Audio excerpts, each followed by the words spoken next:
welcome, ladies and gentlemen, to the first Midnight Launch podcast. This is episode 1, where we're going to be following the same formula, hopefully, for every single podcast after this.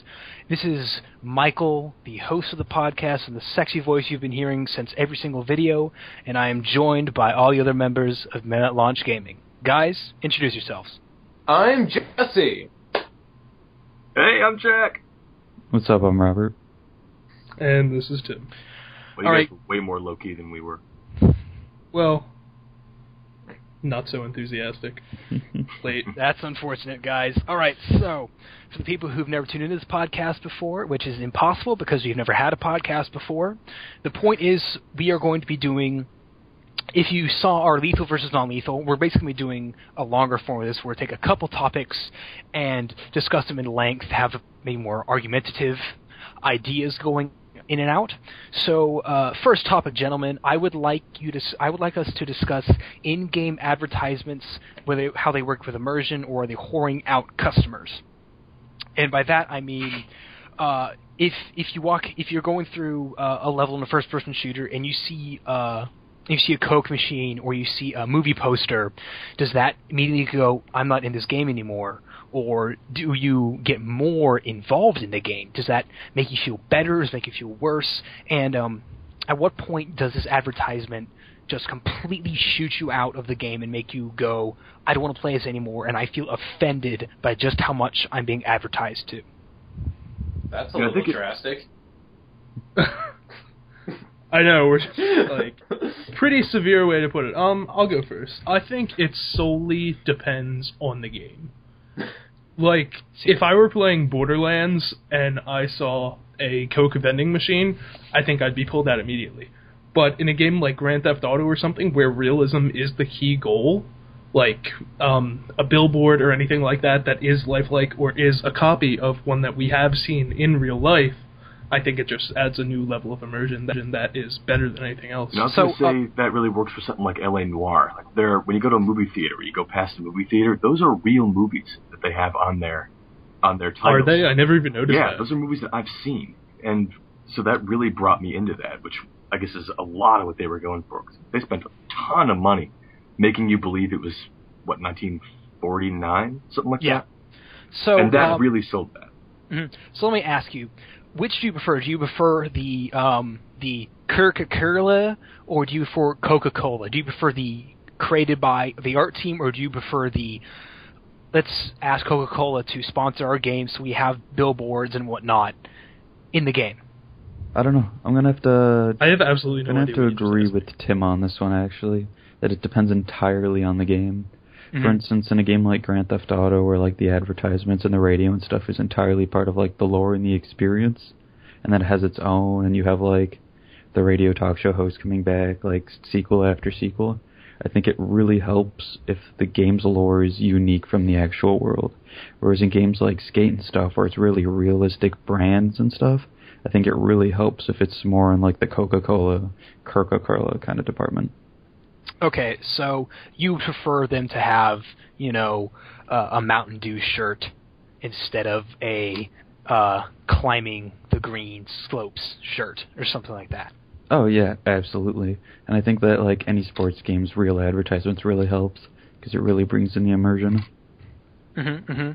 Okay, so at what point to you is it blatant and overt to the point where you're going, I can't stand this because it's getting in the way, because there's dialogue, or it's like, quick, let's get in this Ford Focus instead of let's get in that truck. I think...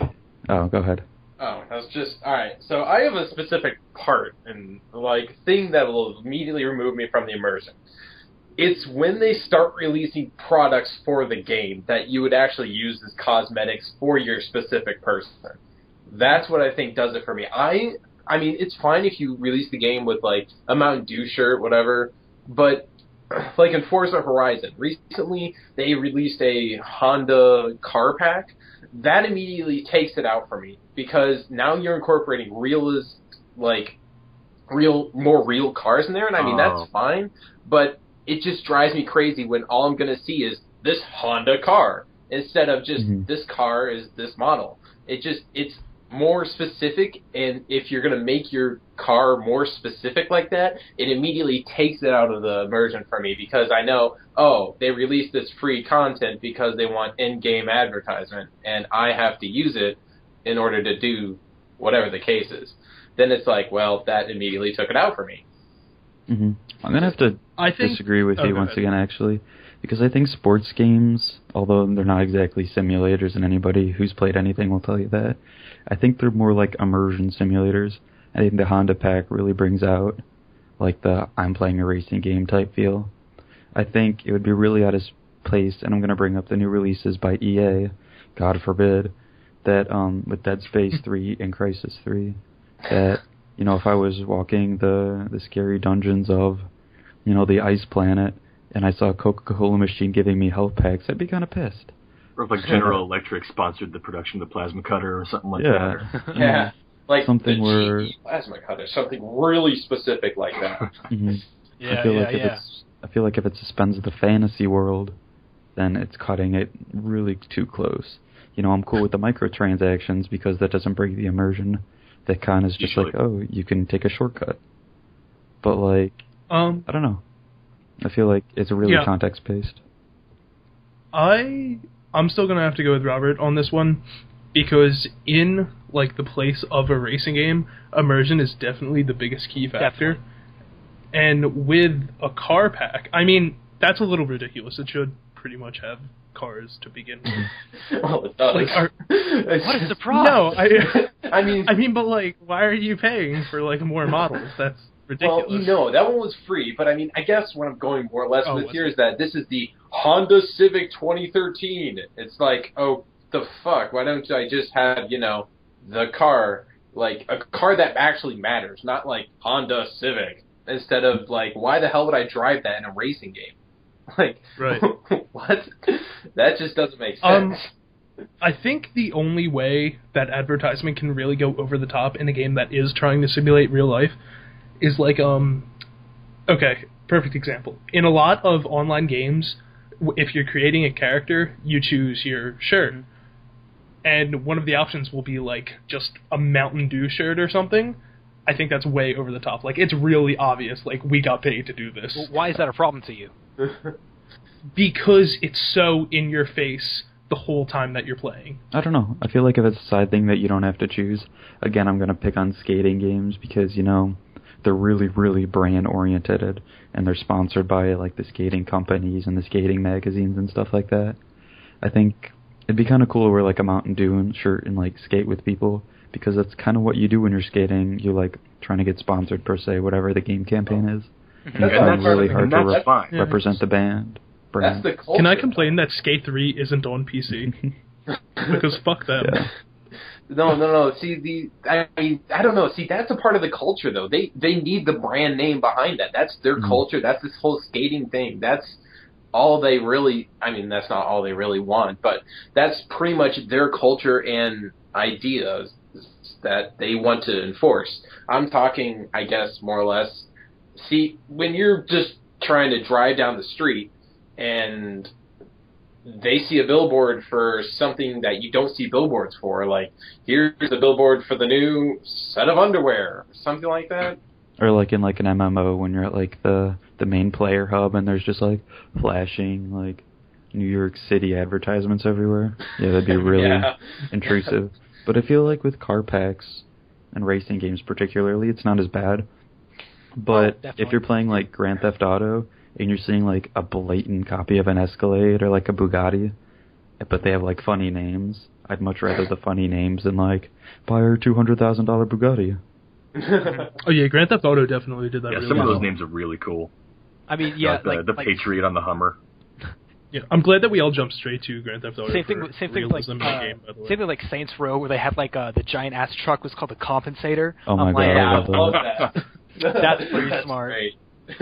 So, I mean, I would rather them do that instead of freaking put in like Ford F-150. I'd rather have them do Compensator, because I mean that's just a part of the humor for it. While we're on this topic, can we talk Grand Theft Auto versus Saints Row? Yeah. Sure. Well, I kind of want to start off by saying that, like, the first Saints Row was really like an introduction into like we can do a lot crazier stuff and more over the top stuff than I think Grand Theft Auto 4, which was coming out at the time. And then by the time they got to Saints Row 3, it's like, well, fuck it, let's beat people to death with the dildo. Mm-hmm. Which I but loved. I want to touch on Saints Row 2 because Saints Row 2 really took a look at like the hero and what we see with Spec Ops: The Line and stuff like that in more recent years. When they take the hero and they make you really, really hate him, and the villain is more like, well, I disagree with you because you're doing all these awful things. And I feel like they had a really serious note with Saints Row 2, but Saints Row 3 was kind of like, let's just give the player what they want. And I think they did really well on that. Yeah, but I mean, when I play a game, I don't play it to get what I want. Earning it is nice, but I don't want to just hop into a game and get what I want. I want to still want something from a game. That intrigues me more and makes me want to play it. And I followed the same problem with Crackdown 2. Crackdown 1, it was like, oh man, I want to do this, but I can't, but I wanna. And then Crackdown 2 comes along and it's like, wingsuits, oh, that's exactly what I wanted. I did it for 5 minutes, and we move on. Yeah, but Crackdown 2 also has, like, 35 hours of just collecting orbs. And it didn't come with a massive AAA Halo beta. That did help. Okay, so in terms of when you compare, in terms of, like you said, getting what you want, you could, the first Grand Theft Auto, like, right out of the gate, you were given a rocket launcher, like, 5 minutes in and told to go crazy and slaughter everyone. And there are a couple missions like that in Saints Row, but still, those are only isolated to missions. You still have to build up through I'm talking Saints Row 3 here. You still have to build up. Like, you don't start out as a super being. You can become that, but you don't start out as that instantly. That's debatable. I mean, you can become the Dildinator, destroyer of worlds, but, it takes a while. I wouldn't say that. I don't know. When I was playing Saints Row 3, they gave me a fucking Predator missile right like the first couple missions, and it's like, well, there goes the game. Now no challenges in it because I can stay in just rain hell. They gave you that, but the thing starts out with 3 missiles. You have to buy the reloads, and you're completely exposed while doing it. And in the beginning of the game, you're vulnerable as all get out. So yeah. But, I mean, you only need 3 missiles to take out a group of cars that are blocking your way. Hell, you only need trying one. to say is that it's more of a tease. It's more of a, this is what you could do, just invest the time. Mm-hmm. And you can totally do that by the end of it. Yep. When you get unlimited ammo for everything, and you have unlimited health, and unlimited sprint, and you're just running around punching people to death with fists that make them explode.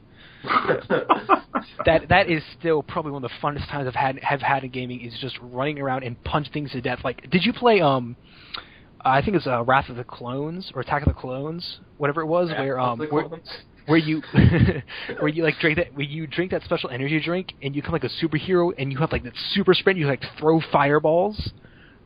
Did any of you play that? No. I just love Horde mode. Oh my god. Mainly because I hate Gears of War. Oh, don't get me.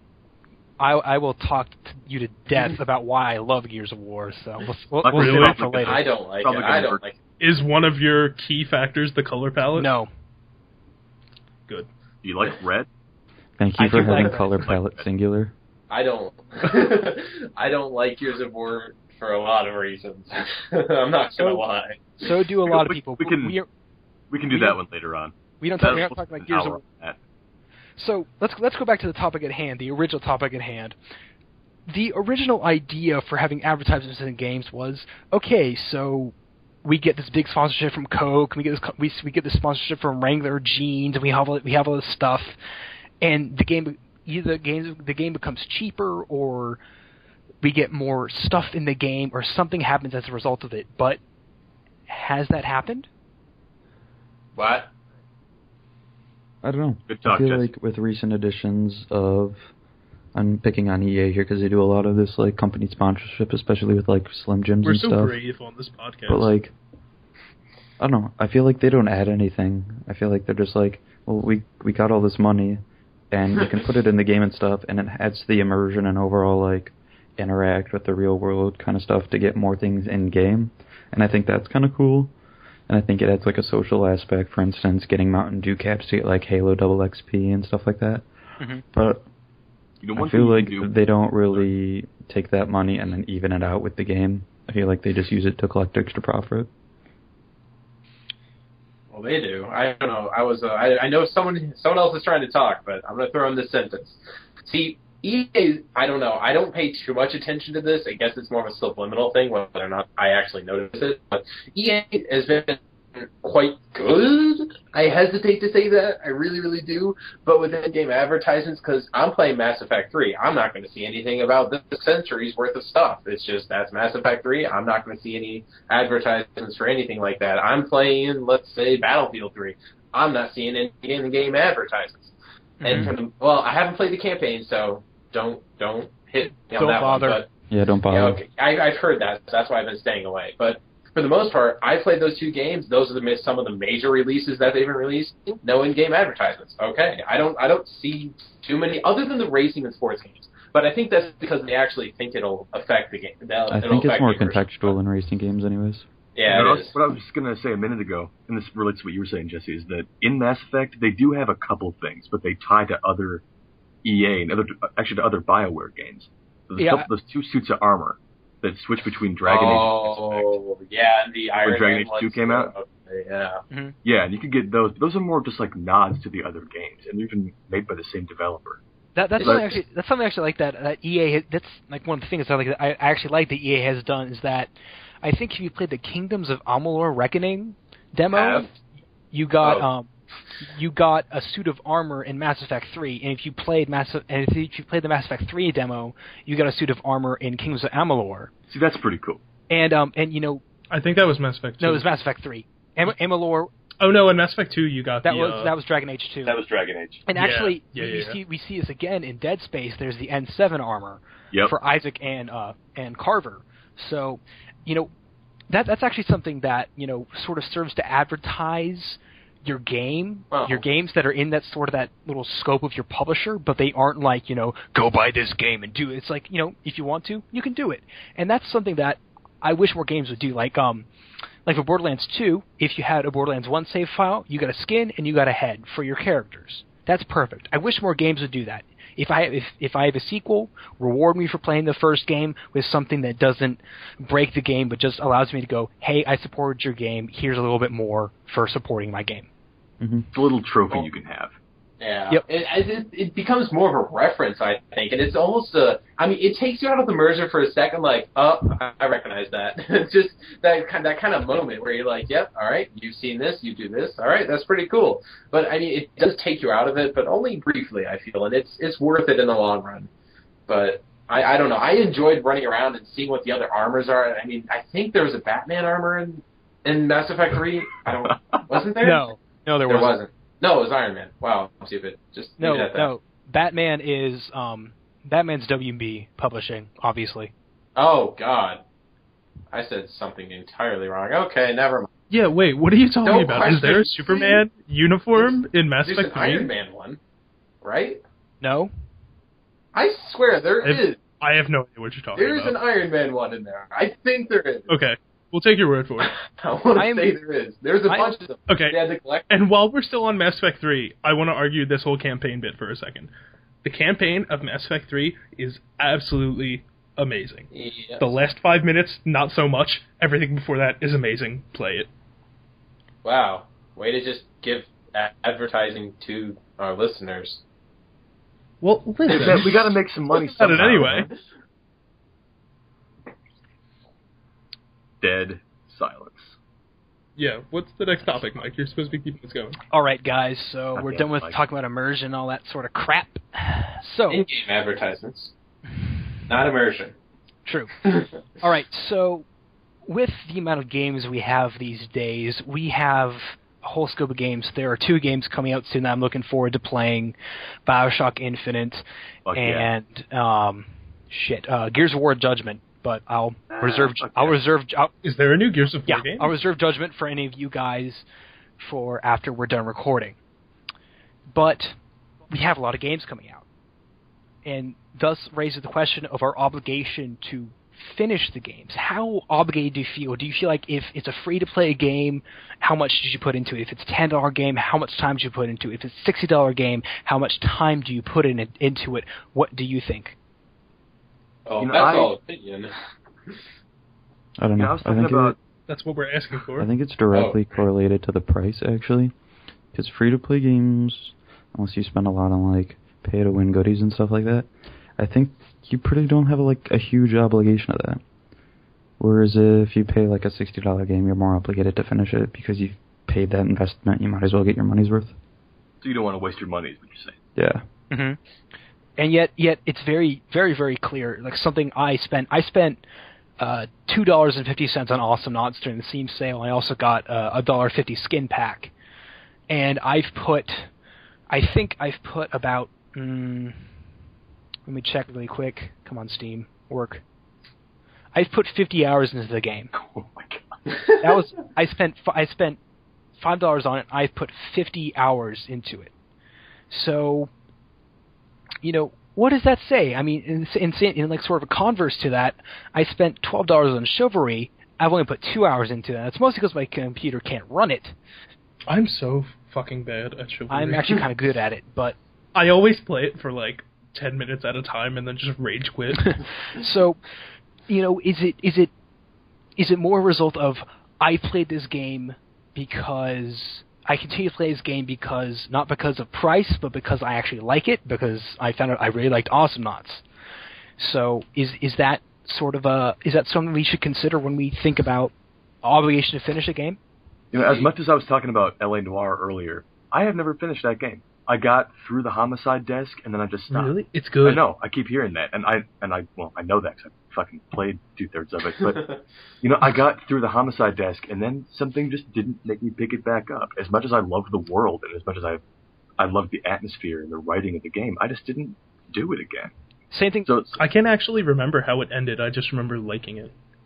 Yeah. So it can come down to just shit happens, and your interest changes for a while. Same thing happened to me, Jack. I started Red Dead Redemption, got like 2 hours into it, and I was like, I can't stick with it. Something about it just didn't grab me as much. Maybe it's because I don't like westerns. I don't know. Oh man, I will fight you over Red Dead Redemption. I swear. Wait, did you not finish Red Dead Redemption? I'm not saying it's a bad game. I'm just saying I just couldn't get into it. Yeah, I got that way too. Does that actually. mean that you didn't? I did not finish it. Oh my god! I know how it ends. I don't know. I didn't really like the game. Oh, I loved that game. The whole game was like okay. It just had a fantastic ending. I loved that game. A lot of people did. Well, the thing with Red Dead is like the intro was really strong, but like once you're like 5 hours into the game, it gets really stale until like the halfway point. Yeah, and you just got to stick with it. That's kind of how Far Cry 2 was. Yeah. Far Cry 2 was like that. I mean, it had a very good, strong beginning. Middle was nah. Ending was okay. But I don't know. I'm gonna backtrack here for a second. Okay. So while I have the opportunity to talk for a bit. Now, see, with where was I going with this? Good to know. Hold on. Well, I have the ability. We should take that opportunity. No. Obligation to finish games. Yes. Okay, I'm going somewhere with this now. So I don't know. This is the whole reason I think that reviewers exist. That is the whole reason critics, reviewers, like Let's Plays exist. It's for the sole reason of, do you want to spend your money to play this game? When I'm first looking for a game that I want to play, I do not even take money into consideration, because I feel like if I like the game, then I'll feel more obligated to play it because I will like it.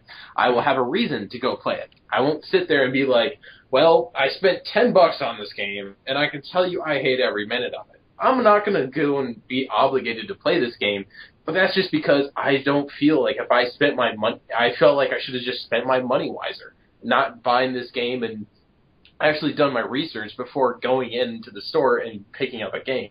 There are thousands of games to choose from. You just got to look for the right ones, and you got to make sure that you're watching those reviewers and you're watching those game critics. Now, I wouldn't say go to any person to do it. You need to have your reliable sources. So, otherwise, I mean, there's a lot of them out there that, like IGN, I'm sorry. I mean, I don't want to bash anybody, but I can't take the reviews seriously. Nobody can. I mean, for the most part, I feel like that's just something that... I mean, the only thing I've seen them good at is that they're able to get in before many of the other reviewers can. So I can see some gameplay before they actually start grading them and everything like that. That is a perk. That's one of the only reasons I'd ever watch IGN, is because they seem to get ahead of the game above everyone else. But I say just do your homework before you get your games, because... Oh, definitely. that's I learned that. Yeah. I learned that the hard way with Battlefield 3. Ooh. I got that maybe 5 months, 6 months after it came out. for $40. I played that game for about 5 hours and said, you know what, fuck this. I can't do this anymore. Really? I actually really liked it. I tried. Yeah, I really enjoyed it too. But you guys are on PC, right? No, I played on Xbox. Yeah, I'm on Xbox. Yeah. And I could see why, Tim, it'd be a bit better for you on PC, because I think it'd be bitching on PC. But for me on Xbox, I was there when I started coming in when they started renting out servers. And so every server would be either, something I didn't care about all that much, or just 24/7 no Sharkanel's deathmatch forever. Mm-hmm. And so I didn't have a lot of options in multiplayer. And even when I did, it was only 24 players. Well, multiplayer aside, because I haven't really played Battlefield 3 multiplayer very much, but in the campaign, there are very few times when I'm playing a video games when I actually have to stop, just like in awe of what's happening in the environment around me. The only 2 times that I can think of where that's happened to me is in Mass Effect 2, in the opening sequence, when the ship gets blown apart and you're just like staring into space. That was good. I stopped there and just looked out of the ship for probably a good 45 seconds, just in amazement. Yeah, I was in the Mass Effect 2 demo, and that pretty much sold me. Yeah. And in Battlefield 3, in the campaign, did you guys play the campaign? No. I got through most of it. I had a funny glitch. I've never played a Battlefield game in my life, so. Okay, well, there's one level, I think it's pretty early on, where you walk out onto the deck of an aircraft carrier, like right when you're about to get into a fighter jet. Yeah. That was absolutely amazing to me. And then you proceed. Just like the environment that they portrayed there was so immersive. Like, I didn't enjoy that level at all because I hate flying sims, but I was really, really hyped for it for a good 30 seconds. Yeah, like, those moments are definitely something that can really allow you to stick with, just going, wow, that's a really cool game. But if I could go on a slight, mini tangent about the obligation to finish, this is sort of a thing of obligation to play it. Like, I played Dead Space 1 recently for the first time, and I was like, wow, this is pretty good. But now I want to pick up Dead Space 2 before I get Dead Space 3. So it's sort of this, I want to do it, but I'm not sitting there going, I have to do it, because, I enjoy the story, but I'm not like, I have to advance the story. But isn't that terrible when playing a game feels like work? No. Yeah. Talk about Call of Duty campaigns. You mean Eve? Yeah. Okay, so... well, that kind of is work, but actually. But now, with Bioshock Infinite coming out, I remember when I first heard about the first Bioshock in 2005, I was like, I want to play this game. I need to play this game. So now I'm sitting here. Bioshock Infinite's been delayed over a year. Yeah. Yeah, I was going to ask if they had a confirmed. It was supposed to come. It's like March 27th, by the way. It was supposed to come out in 2011. Originally, it's been delayed over a year, but because I love the first 2 so much, I'm like, okay, I have to play the third one just because I love the game so much, and also because hopefully the game's really good. It's not like any of the characters are in each game. Like, you're separate characters. Yeah. It's because of how Irrational has handled universes and makes me feel when I play a game that I want to play it, and same thing with with Gears of War Judgment coming out. I love the lore of Gears of War. That is something, because I've read the books. I'm so crazy obsessed with the lore that it's like, it's mostly because I love Epic, but I want to play the game to get the lore and see how the universe. I'm that way with Halo. Oh yeah, same thing. So see, that's another question I want to ask, is the lore, but we'll do that later. Mm-hmm. So, in terms of obligation to finish, I think that you have to set yourself a goal, especially if it's something that isn't so much, that isn't so clearly defined. Like, for me, my obligation to finish Skyrim was I get every single achievement in the game, on 360. And that's what I did. I got all the Skyrim achievements, and that was it. That was it. See, I'm the exact opposite. I don't think that you should, have to force yourself to finish a game, or even really have to set a goal. I'm that way, too. I think that you... Yeah, I think that you should just...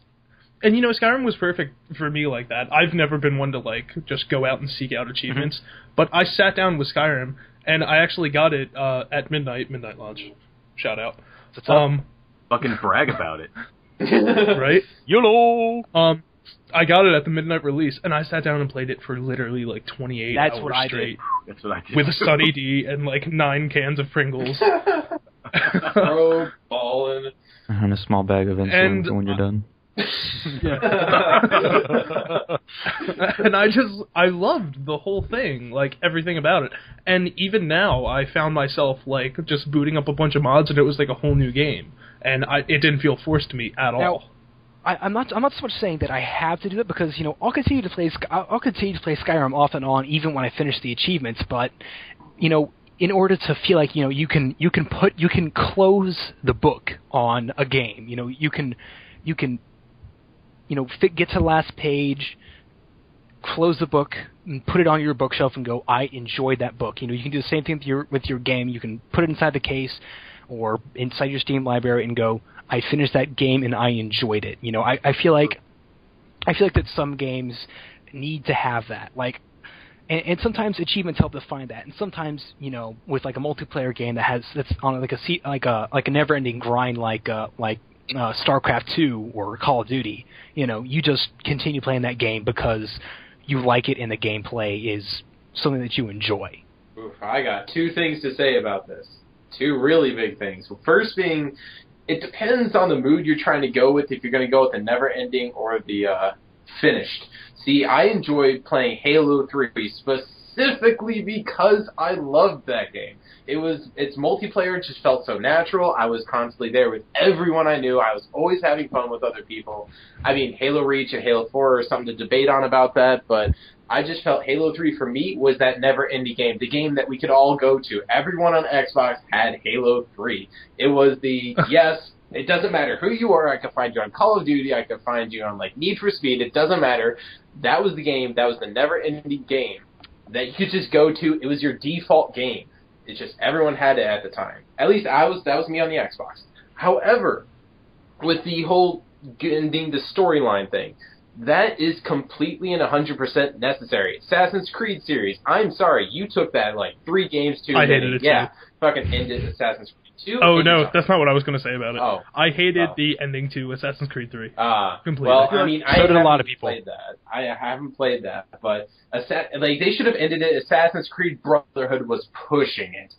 That was only... I feel like they should just add in the multiplayer. I'm like, okay, now we can stop and close the book. Nope, fucking 2 more games. It's just and maybe a new release every year. It's what the fuck? Too. You should have just ended it already. That is a good book if you close it and you're done. That was a good experience. Can we just say, Assassin's Creed Brotherhood, such a fresh multiplayer. Oh, God, yes. I have a lot to say about that, but that's for a stealth discussion. So much to say. When I first heard that the Assassin's Creed franchise was gaining multiplayer, I was really, really skeptic about it because I've always hated when games that are, designated to be single-player try to tack on a multiplayer feature. It's usually done really poorly. Ubisoft did it really well. Yes. Oh, yeah. Yeah, they did. I don't know. I hate the Assassin's Creed multiplayer because of one reason alone.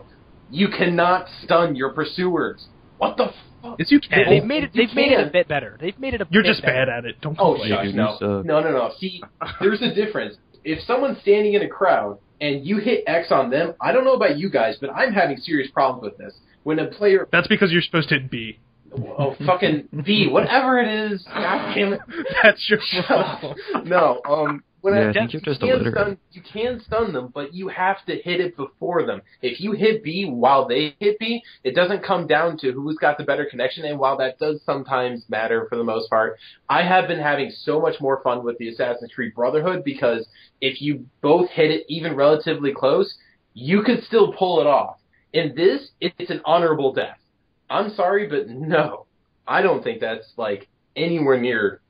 that to me is just complete shit. Because I can full up almost run into people and hit B, but nope, fucking they get me first, honorable death. Because, oh yeah, we recognize you hit it before him, you're gonna die anyway.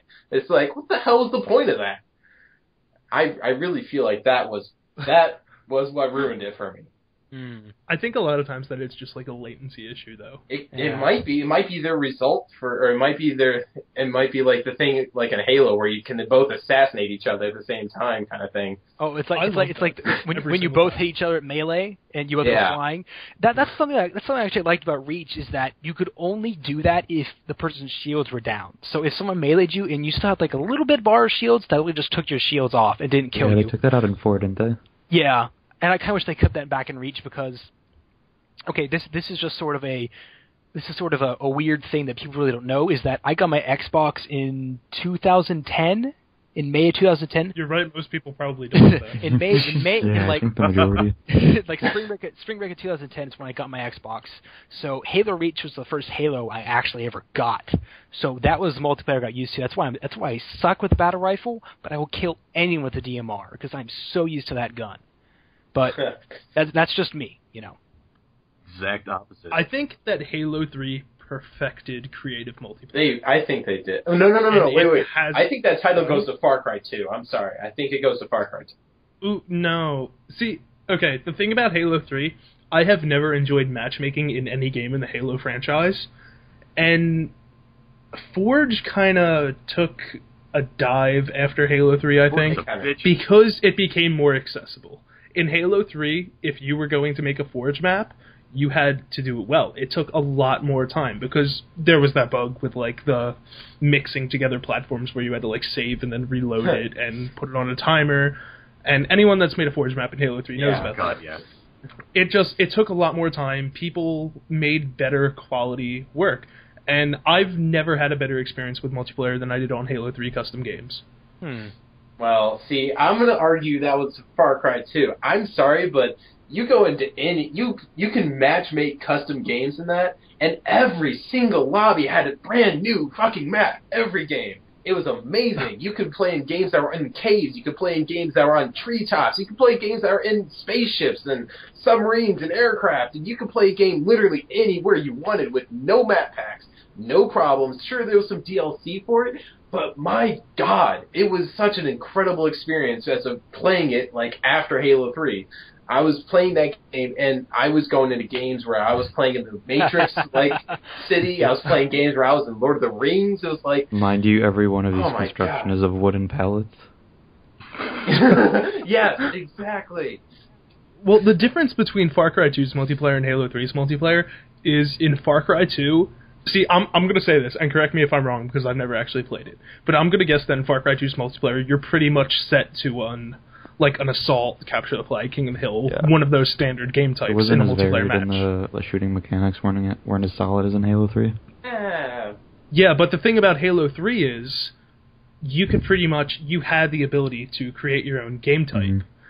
My favorite one, for instance, was called Halo on Halo, if I remember correctly, and it was just a bunch of geese. Oh, I remember the one you talked about. One with the guy. Mongooses, mongeese. Yeah, I remember that. And you would just drive around this like somewhat circular track in the sky, and there was just a person on the platform in the middle with a sniper rifle, and he had to shoot all of you before you could get around to him. And I would just play that. Yeah, talk about solid, hitting on that game. That was totally legit. And we could have, probably an entire fucking episode about, hey, what were your favorite Halo custom games?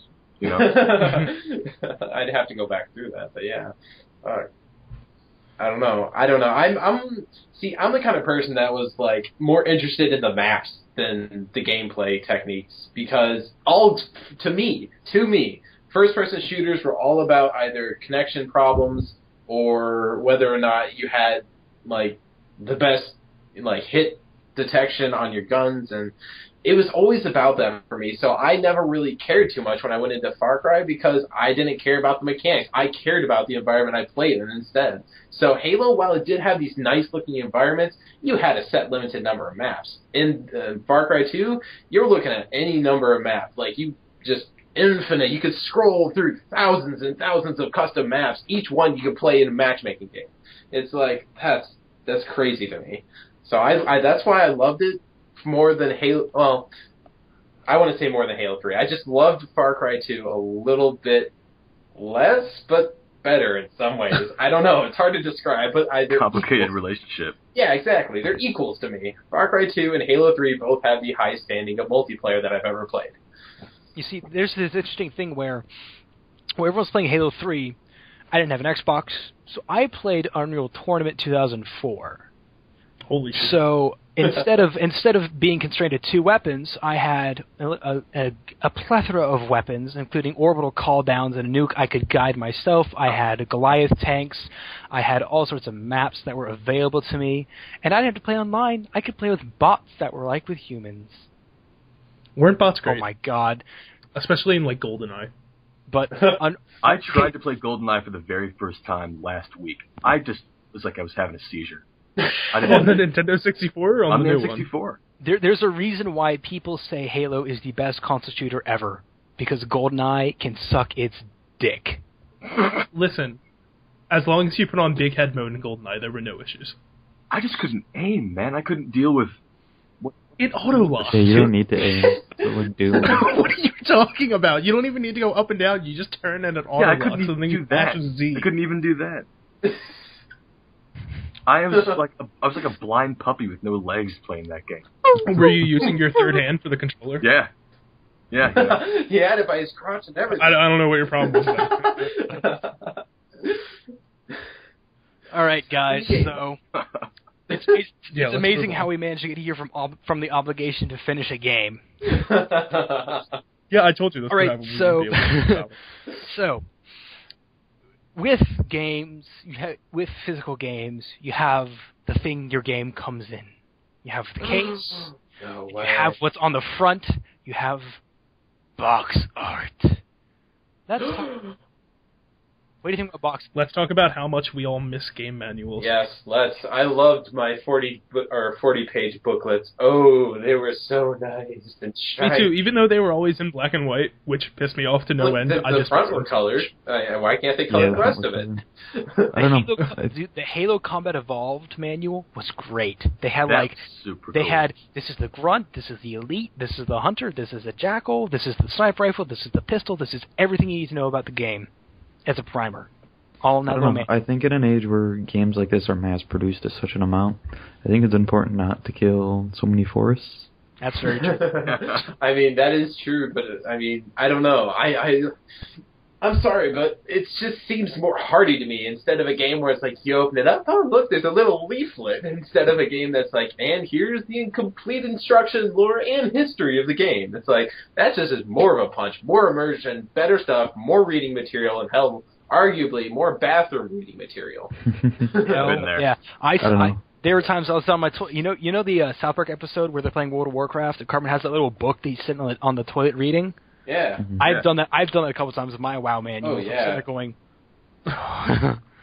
Okay, so a couple months ago, the BioShock Infinite box art was shown, and it showed the pretty stereotypical, guys sitting with their shotgun and fired the burning American flag, and fans went fucking ballistic. They were like, "What the hell is this, Irrational? This doesn't fit what BioShock is at all."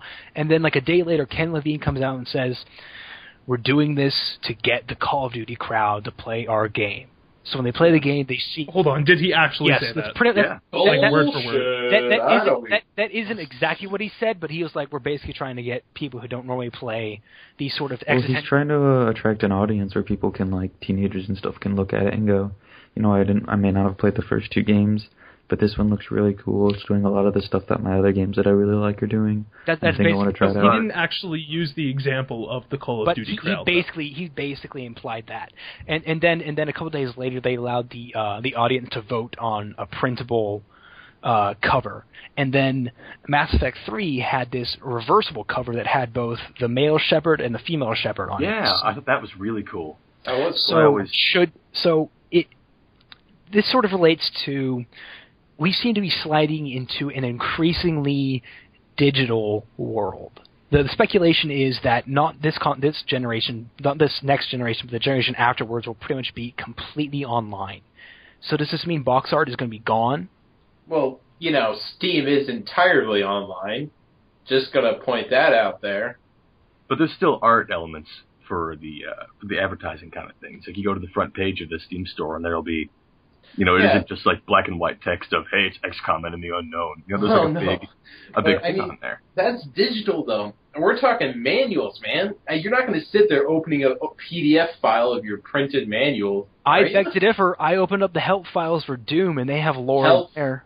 Help files? I think you're the only person in the world that has ever opened a help file. You might be. Besides John Carmack. I think it was the help file for Doom. And it had the story in it. It was you are a space marine who has been sent to Mars because you disobeyed your commander because you refused to shoot civilians. did you also buy WinRAR? No. He's lying. I don't have WinRAR. I have JZip. That's what's up. Oh, I see. Getting fancy. Even on Steam, when you're in the inventory and you click on a game, there is like a slideshow of concept art that plays. Yeah, that's just at like half those are like opacity. screenshots, though. I mean, come on. Not always. You're not going to see screenshots. You're going to see like some motherfucker sat there and hand drew all that shit. Then they printed it onto a computer. Then they put it onto the thing, onto the page that you are currently looking at. Hey, I bought Psychonauts from GOG.com, and that has a shitload of extra concept art that came with it. But that's concept art. This isn't the box art. Like, I'm going through my entire Steam collection. I'm clicking on Osonauts, screenshot. Binding of Isaac, screenshot. Bastion, screenshot. Chivalry, it's load. Chivalry is a screenshot. Now, granted, it's a really gussied up screenshot, but it's still a screenshot. And then you go to the store. I'm looking at Devil May Cry, and it looks more like an advertisement piece instead of what would be on the box, as it were. So, all right. Well, to answer your question, yes, I think that box art is dying because I think that physical media is dying. Well, that is. I mean, it's definitely not going to happen anytime soon because there's always going to be that group of people that wants to be able to hold on to a physical copy of whatever they own. That's the Gamer Informer issue they were going with a couple years back, where they had like, we're just going to immediately transfer everything to digital stuff instead of print all of our magazines. That threw me off. That threw everyone I knew off. Like, what? No, keep them printing. And then, they still do that if you specifically request it, I think. I'm not sure. I don't do that anymore. But that I think, was the turning point for me when I realized that things were going digital. When the Gamer Informer was like, and we're done with magazines. It's just like, what? No, don't do that. Game Informer still makes magazines. I know they do, but it's like, I have a magazine of Game Informer right next to me. But it's not the default anymore. Yeah, the default. Is it not? Yeah, it's not. Default. I just know that you get it free when you get when you sign up for like GameStop Plus or something. Yeah. You get like a year subscription free. But you have to specifically ask for a physical copy. Yeah. They won't. You have to let them know you. Do you? No, you don't. Well, you're just fucking special, Tim. No, you totally don't. I purposely go in and renew GameStop Plus every single year because it's only $10 and I get a year subscription to Game Informer instead of like the $45 a year that I would normally have to pay. Your GameStop people might be really, really nice then, because the last time I checked, whatchamacallit, I was in the GameStop a while ago when I was actually 2 years back, and they didn't really tell us. They're like, wait, my mom actually went in there and had to be like, wait, where the hell is our Gamer Informer? They're like, oh, yeah, do you check your email? It's like, what the fuck? Are you kidding me? It's like, no, just keep printing the magazines. It's dying, but you know what? I don't give a shit if I have more piles of stuff in my closet. I like looking at the shiny pictures on my actual hands rather than, a screen. Physical. I mean, the main thing is.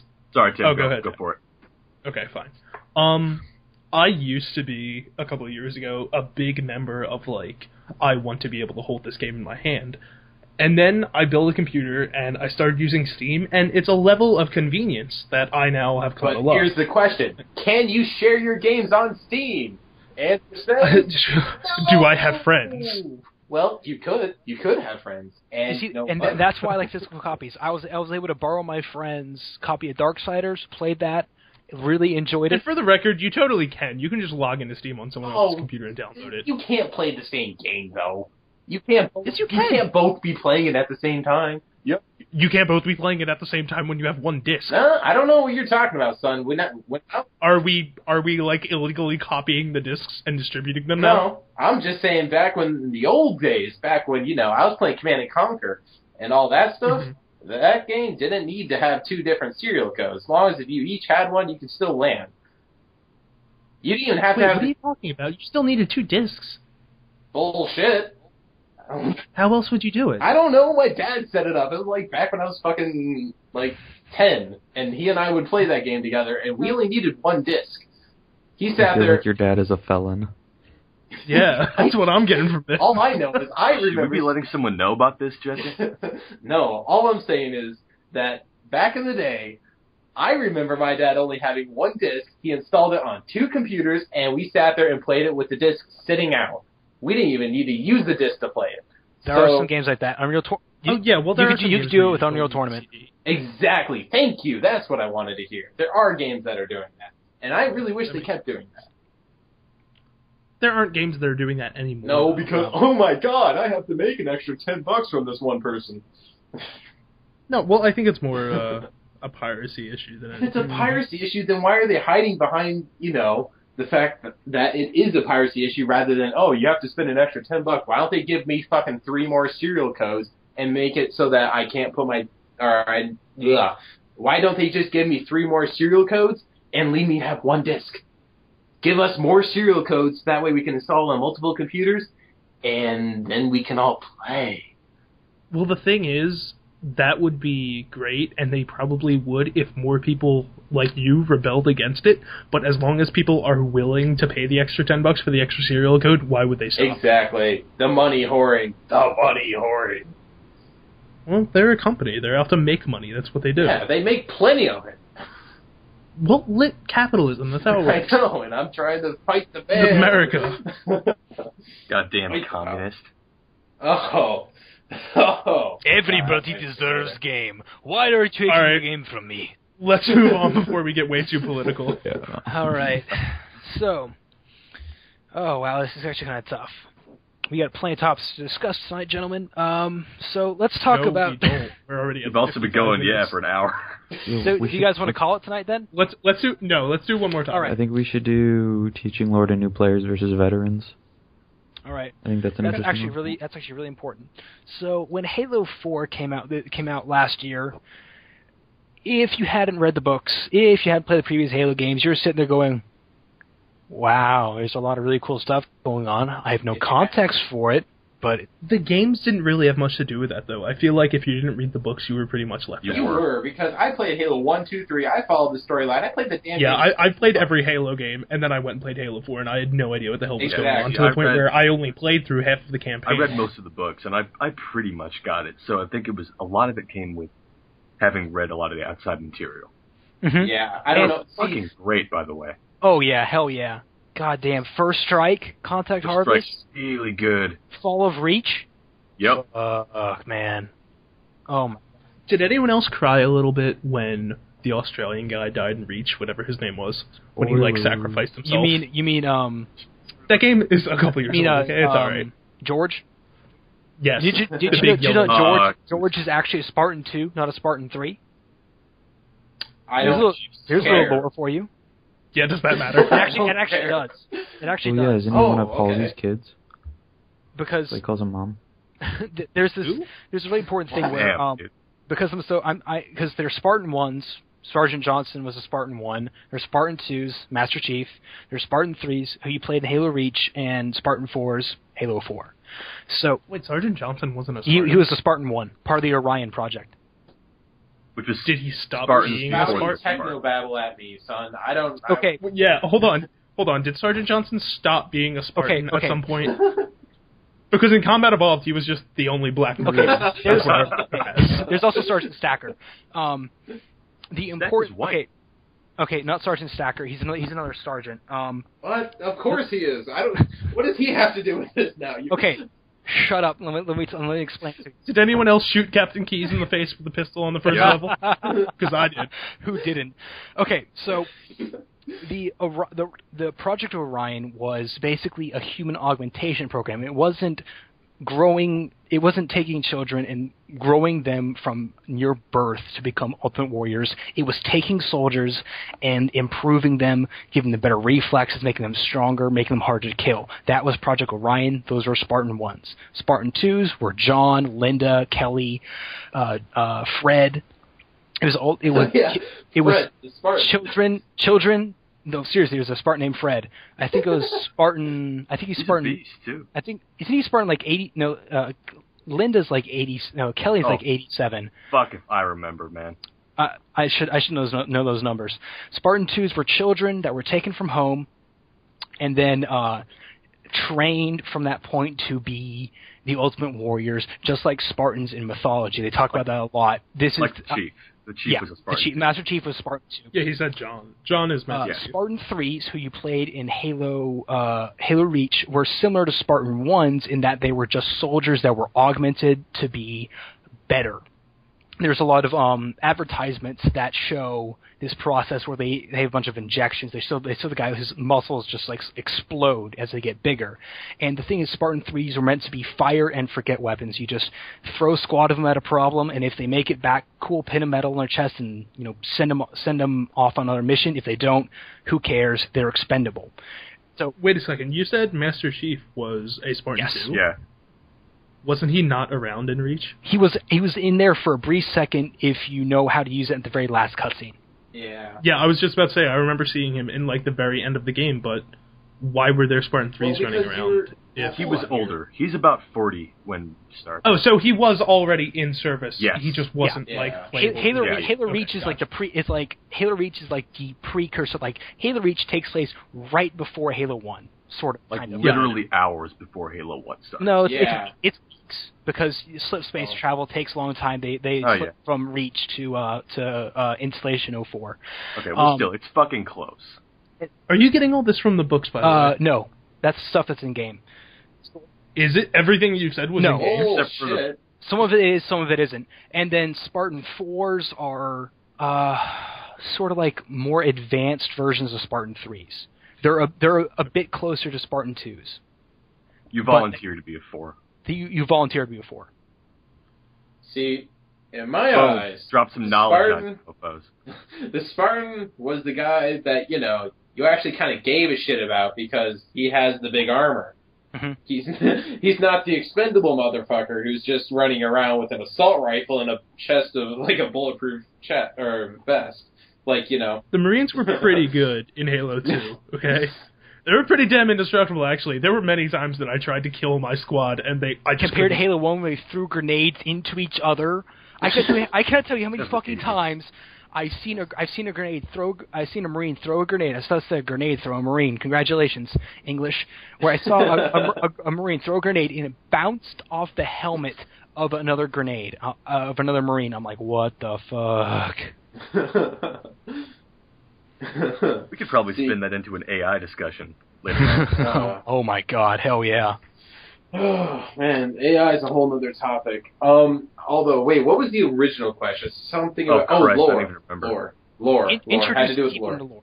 Yes, so go ahead. I have a topic for this. Okay, good. So, when we're talking about introductions to lore, obviously, what you're... See, there's a couple ways you go about doing this. One of them being you just, tell the person outright, and others just to completely ignore the fact, you must be a veteran since you're playing this game. And another is just, whatchamacallit, refer you to books and shit. I'm sorry, but I don't go to movies and then halfway through my movie being told, if you want to understand this, go get the book. Mm-hmm. I don't like that at all. I hate that with a passion because it's like, you're telling me that in order to enjoy this universe that you put me in, you need me to go and do something in real life, and you want me to spend more money on your project. And I mean, that's fine if you need more money, but for the most part, I'm looking at Halo. Bungie, you guys are great, but don't leave me hanging simply because I don't have the books. I mean, I think it was still definitely playable. Oh, yeah. It's playable. It's just like, now there's a guy in a sphere. Who is he? Why does he have anything to do with this? Why'd you wake him up? What the fuck is going on right now? Who's the librarian? You have to find a lot of the terminals in the game. The terminals help to make sense. The terminals are amazing. So I was super in the dark until I realized, those it's are terminals. Those are hidden, though. They're fucking, you have to go search those out. You're supposed to go find them. Yeah, exactly. But I'm sorry. In Halo 3, was it? Where there was one that was hidden? No, maybe it was it. I don't remember which one. Where it was Halo 3, because you had to get into a Hornet, you had to fly to a separate island, you had to get off there, and you had to go and just look around, you had to wander around the place. I remember that one. Exploration is great, but you're telling me that this is a specific piece of information I need to know to understand the story. Why do you have to be so cryptic about it? You don't need it. It helps you understand. Well, apparently I needed it, because I'm lost in Halo 4, man. In 3, Halo 4 was definitely a big step. Yes. But before that, you didn't need it at all. Yeah, they were definitely auxiliary in the earlier games. 3, it was just like little random tidbits. Well, I'm agreeing with you, because I found Halo 4 enjoyable at first, but eventually it got to the point that I found it to be pretty much unplayable, because I had no idea what was going on. I'm agreeing with you there, but as for the other Halo games, I don't think that they're necessary. No, they're not. I'm just using that one as an example because they're hiding the information from me. I'm just saying that. They're hiding it from me. Now, there's also a thing to go about this where you're trying to make your universe seem bigger than it is through books, like in Skyrim. That's not a problem for me, like the endgame books. Like, I'm okay with if you want to throw in like a couple of things of text and in order to read it, you'll understand some more finer details. That's fine. I don't want to have to sit there and go in real life and go out and buy a book, sit there, read it for 3 to 4 hours, and you know what? I only know slightly more than I already did. No, and that's the difference. In Skyrim, with all those books they have in the game, you don't need to read those books to understand the story. You get it. You with understand Halo 4, the universe a little more, though. Yeah, I mean, they're great, but you don't need them. In Halo 4, it's much harder to understand what's going on if you don't find all those terminals. Yeah, I mean... Alright, this is becoming way too much of a rant on Halo 4, and we need to wrap it up anyway. Well, I still have one more thing to say. Alright, fine, go ahead. So, with that, so the only thing that I have to say about this, really, and I'm going to be done after this, is there's a phrase going around, and I was discussing with this to you guys earlier, show, don't tell. Mm-hmm. Show me the information I need to know. Show me what I need to care about. Show me why I need to do this. Don't tell me I need to do this. It ruins the immersion of the game if you're telling me through a couple paragraphs of text. Like, oh, hey, you need to do this because of this, because you don't like these people because of this. I mean, it's fine in the, like, games where, you know, you're a policeman or something like that. You're part of paperwork. Paperwork is what you do. Something like that. If you're ever playing a game like that, that's fine. But in Halo, you're literally running around all over the place. You show me a cutscene of what's happening. I mean, they do. No, not what's happening. Sorry, rephrasing. Show me a cutscene of what this is. Show me, why like... it's happening. Yeah, why is it happening? What is this? Show me this. Don't they do don't that. Make me. Okay, obviously not, because I've seen all the cutscenes and they don't tell me anything. They don't do it. It isn't. It's not very. It's tough to describe because I fully understood what's happening, even though I had sort of a limited understanding from the books. I've read some of the more modern books. I haven't read some of the newer books, but it was still very clear that this is the Didact, this is his goal, and you have to stop him. I don't remember any previous mention to the Didact in any of the Halo games. I have no idea what a Didact is. Exactly. The only problem I really had was that the game did tell you, it told you who he was, it told you what he was doing. It didn't ever tell you why.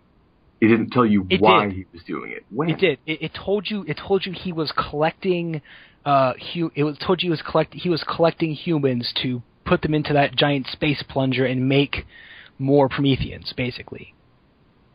Did they use the term giant space plunger? It wasn't exactly that. I wish they had. I just directly remember them saying, "This is what he's doing." At least I can remember. This is what he's doing. Right, well, it's fully possible that we just might need to pay more attention while playing video games. Mm-hmm. Well, in terms let's get off of Halo, so that we can so wrap this up. But like when I think about lore, if you think about if you started playing Mass Effect 3 at Mass Effect 3, you'd be fucking lost. Yeah. Oh yeah, definitely. And is that a bad example? Should you criticize the game for not being able to be jumped right into?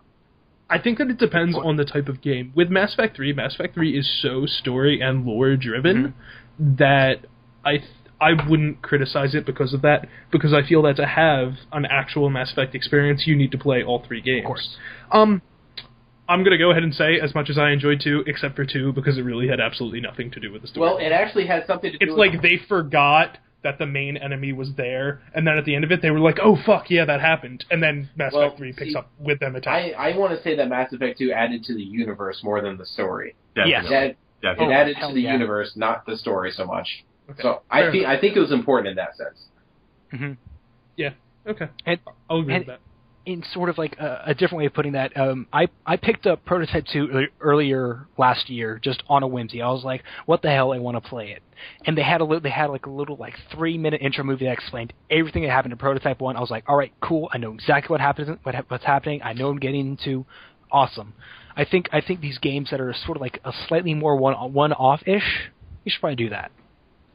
They should, I feel. I don't know. I think just the fact that you can do that in 3 minutes says that the game isn't that story-focused. And you couldn't do something like that with something like Mass Effect. But you're right, it works perfectly for something like Prototype.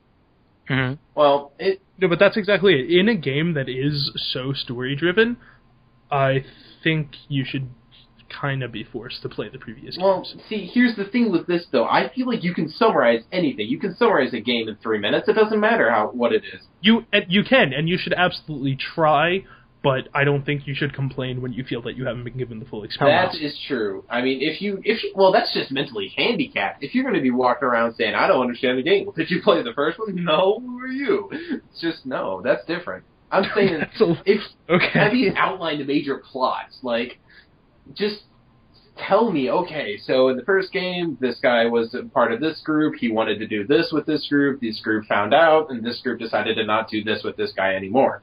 Okay, and now what is number 2 about? Oh, it's about his vengeance and fighting this group because this group didn't help him. Boom, you already got yourself into the second game in less than a minute.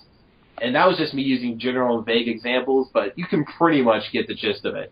Like, just tell me that, just tell me it, just keep it a little more focused. I mean, with Mass Effect, you can do that not so easily, but it's about immersion in the universe. So if you're going to be hopping into Mass Effect 3 and just going in, you're going to have some problems getting adapted to the universe. But if you give me 5 minutes saying, oh, well, these are what happened in Mass Effect 1, these are the Reapers, you find out about them, Mass Effect 2, you're fighting the Geth, and you're learning about why they were with the Reapers at the time, then you're, oh, wait, no, that was Mass Effect 1. Mass Effect 2 is the Collectors, right. Yes. Then you're doing the whole thing with the Collectors, and, all right, that's understandable. Just give me that. You don't have to tell me, oh, well, this person was related to this person, and this person had to do something with this group, and you don't have to tell me that. Just tell me what has led me up to this game. But that's an information prompter. Now, you think about Mass Effect, you've got data importing. You've got all those fucking choices. That is a very clear example of you kind of need to play the first 2 games in order to get a complete Mass Effect experience. Yes, and I mean, that's a unique game, though. That I don't see that happening too many other games. If you're going to hop into the Gears of War 3 franchise, you can easily show us a 2-minute video. There is one. There's like a little narrated video by Anya that describes everything that happened to Gears 1 and 2. There you go. That's exactly what I'm talking about. All right, boys, you want to cut the cord here? I do, and what I've deduced from this entire conversation is that Gears of War 3 is the ultimate gaming experience. Yeah, from that one last second there, eh? Yes. It tells me everything I need to know about a fictional universe. Good ending there. That's what's up. All right, Michael, would you like to do the outro? Thank you very much, ladies and gentlemen, for tuning into the first official Midnight Gaming Podcast. This is episode 1. We hope to be bringing you one every week. We record this at midnight as per our name because we're just that badass. Thank you for tuning in. I was joined by Tim, Jack, Robert, and Jesse. My name is Michael. Thank you all for listening. See you next episode. Bye. Would you like to do the outro again with the correct name of our organization? No, fuck that. No.